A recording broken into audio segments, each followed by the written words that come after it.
새 앱을 다운로드할 때 우리 머릿속에 가장 먼저 떠오르는 건 무엇일까요? 아마 가격표일 겁니다.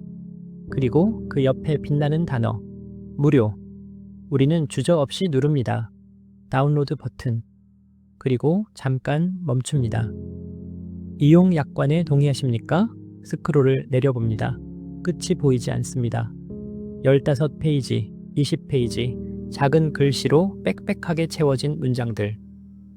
귀하의 정보를 수집하고 제3자와 공유할 수 있으며 위치 정보에 접근하고 우리는 읽지 않습니다. 읽을 시간도 없고 읽어도 무슨 말인지 모르고 어차피 동의하지 않으면 쓸 수 없으니까요. 클릭. 동의합니다. 이 순간 우리는 생각합니다. 좋았어. 공짜로 얻었다. 무료 이메일, 무료 메신저, 무료 소셜미디어, 무료 지도 앱, 무료 동영상 플랫폼. 우리 삶은 이제 무료 서비스로 가득합니다. 아침에 눈 뜨면 무료 알람으로 일어나고 무료 뉴스를 보고 무료 메신저로 대화하고 무료 지도로 길을 찾습니다. 한 푼도 내지 않았습니다. 카드 번호를 입력하지도 않았습니다. 월 구독료도 없습니다. 그래서 우리는 믿었습니다. 이건 정말 공짜야. 우리는 그걸 한 번도 의심해 본 적이 없었죠. 하지만 질문 하나를 던져야 할 시간입니다. 세상에 진짜 공짜가 있을까요? 누군가 우리에게 무언가를 무료분유로 준다면 대체 그들은 어떻게 돈을 버는 걸까요? 그리고 더 중요한 질문. 우리가 내지 않은 그 비용은 대체 누가 대신 내고 있는 걸까요? 이상한 일들이 생기기 시작합니다. 그런데 요즘은 무료 앞에서 선뜻 마음이 편하지 않습니다. 어제 친구와 제주도 여행 이야기를 나눴습니다. 카카오톡으로. 그저 대화였을 뿐입니다. 오늘 인스타그램을 켭니다. 제주도 호텔 광고가 떴습니다. 유튜브를 엽니다. 제주도 맛집 영상이 추천됩니다. 포털 사이트에 접속합니다. 제주도 렌터카 배너가 보입니다. 우연일까? 분명 검색하지 않았습니다. 클릭하지도 않았습니다.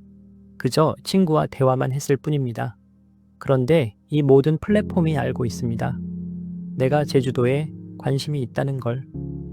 예전엔 이런 게 신기했습니다. 우와, 정확하네. 내가 원하는 걸 딱 보여주네.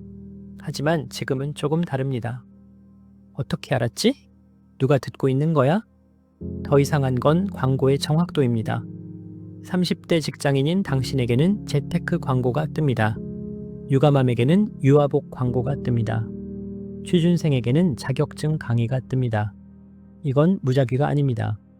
이건 추측도 아닙니다. 이건 정확한 타겟팅입니다. 무료 서비스가 우리를 이렇게까지 알고 있다고? 분명 예전엔 광고가 이렇게 정교하지 않았습니다. 2000년대 초반 인터넷 광고는 무차별적이었습니다. 모두에게 같은 배너를 보여줬습니다. 지금은 다릅니다. 당신만을 위한 광고가 있습니다. 당신의 나이, 성별, 관심사, 위치, 심지어 당신이 어제 본 상품까지 정확히 알고 있습니다. 해외 사례를 보면 더 놀랍습니다. 미국의 한 아버지가 항의 전화를 걸었습니다. 왜 우리 딸에게 임신 관련 광고를 보내느냐고. 딸은 고등학생이었습니다. 2주 후 그 아버지는 다시 전화했습니다. 사과하기 위해서. 딸이 정말 임신했다는 걸 알게 됐으니까요. 쇼핑 플랫폼이 아버지보다 먼저 알았습니다. 구매 패턴 분석만으로. 이쯤 되면 질문이 생깁니다. 무료 서비스는 대체 우리에 대해 뭘 얼마나 알고 있는 거지? 그리고 더 중요한 질문. 왜 알아야 하는 거지? 우리는 돈을 내지 않았습니다. 그런데 이들은 왜 이렇게까지 우리를 분석하고 추적하고 기록하는 걸까요? 무료는 원래 이런 거였나요? 아니면 언제부턴가 이렇게 변한 걸까요? 우리가 동의 버튼을 누를 때 정확히 무엇에 동의한 걸까요? 많은 사람들이 무료 서비스는 광고로 수익을 내니까 괜찮을 거라 생각합니다. 하지만 현실은 조금 다릅니다. 이 시장은 감시 자본주의라는 구조 위에 놓여 있습니다. 실리콘밸리에 오래된 격언이 하나 있습니다. 서비스가 무료라면 당신이 상품입니다. 무슨 뜻일까요? 첫 번째 구조는 데이터 수집입니다. 당신이 앱을 사용하는 모든 순간이 기록됩니다. 어떤 게시물을 봤는지, 얼마나 오래 봤는지, 어디서 멈췄는지, 무엇을 클릭했는지, 무엇을 클릭하지 않았는지. 메타 페이스북의 경우 한 사용자당 평균 5만 2천 개의 데이터 포인트를 수집합니다. 당신의 나이, 성별, 위치는 기본입니다. 거기에 당신의 관계 상태, 정치 성향, 종교, 소득 수준, 심지어 당신이 우울한지 행복한지도 알고 있습니다. 구글은 더 많습니다. 검색 기록, 이메일 내용, 지도 이동 경로, 유튜브 시청 기록, 캘린더 일정까지. 당신의 디지털 생활 전체가 데이터베이스에 저장됩니다. 그래도 익명이잖아요? 아닙니다. 2019년 뉴욕타임스 조사에 따르면 익명화된 위치 데이터만으로도 개인을 95% 확률로 특정할 수 있습니다. 당신이 밤에 어디서 자고 낮에 어디서 일하는지만 알면 당신이 누구인지 알 수 있다는 뜻입니다. 두 번째 구조는 프로파일링입니다. 수집된 데이터는 그냥 저장되지 않습니다. 분석됩니다. AI가 당신을 학습합니다. 당신보다 당신을 더 잘 아는 프로필이 만들어집니다. 당신은 어떤 시간대에 활동적인가요? 어떤 콘텐츠에 반응하나요? 무엇이 당신을 화나게 하나요? 무엇이 당신을 기쁘게 하나요? 당신은 충동 구매형인가요? 신중형인가요? 정치적으로 어느 쪽에 가까운가요? 이 모든 게 점수화됩니다. 당신은 수천 개의 카테고리로 분류됩니다. 30대 여성, 서울 거주, 관심사, 요가, 유기농, 재테크, 성향, 진보적, 구매력, 중상. 이건 추측이 아닙니다. 수학입니다. 세 번째 구조는 판매입니다. 이제 당신의 프로필이 상품이 됩니다. 광고주가 삽니다. 30대 여성, 최근 아기용품 검색, 소득 상위 30%, 주말 저녁 활동적. 이 프로필의 광고를 보여주는데 광고주는 클릭당 5,000원을 냅니다. 20대 남성, 게임 좋아함, 야식 자주 주문, 충동적.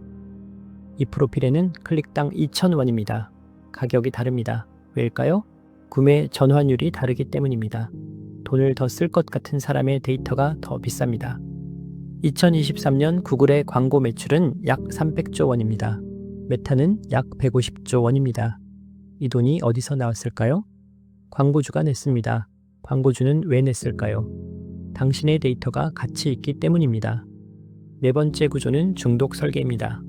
플랫폼은 당신이 오래 머물기를 원합니다. 더 많은 데이터를 수집하려면 당신이 더 많이 사용해야 하니까요. 그래서 디자인합니다.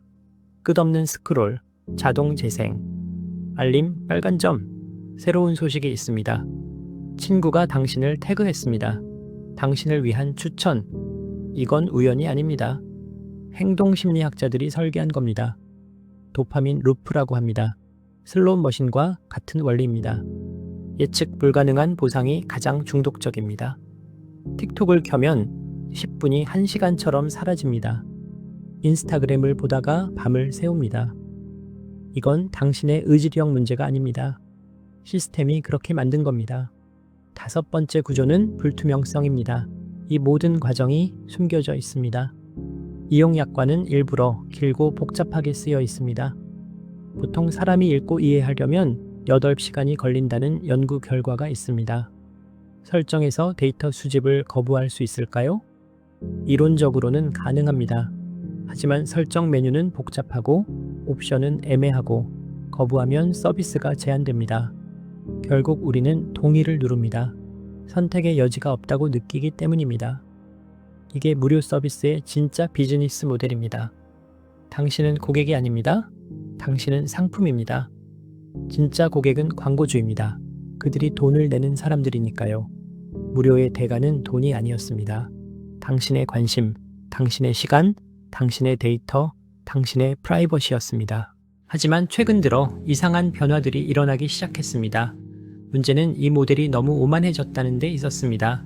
플랫폼들은 확신했습니다. 사람들은 어차피 떠나지 못해. 그래서 더 많이 수집하고 더 강하게 추적하고 더 노골적으로 판매했습니다. 그런데 그 사이 사람들이 깨어나기 시작했습니다. 첫 번째 균열은 스캔들에서 시작됐습니다. 2018년 케임브리지 애널리티카 사건이 터졌습니다. 페이스북이 8,700만 명의 데이터를 정치 컨설팅 회사에 넘겼습니다. 허락도 없이. 그 데이터는 미국 대선과 브렉시트에 영향을 미치는 데 사용됐습니다. 사람들은 충격을 받았습니다. 내 데이터가 선거를 조작하는 데 쓰였다고? 딜리트 페이스북 운동이 시작됐습니다. 수백만 명이 계정을 삭제했습니다. 처음으로 사람들이 무료의 반기를 들었습니다. 두 번째 균열은 법의 등장이었습니다. 2018년 유럽연합이 움직였습니다. GDPR, 일반 데이터 보호 규정. 핵심은 간단했습니다. 데이터는 사용자의 것이다. 수집하려면 명확한 동의를 받아라. 거부할 권리를 보장하라. 위반하면 매출의 4%를 벌금으로 내라. 매출의 4%입니다. 구글 같은 회사에게는 12조 원입니다. 이건 협상 대상이 아니었습니다.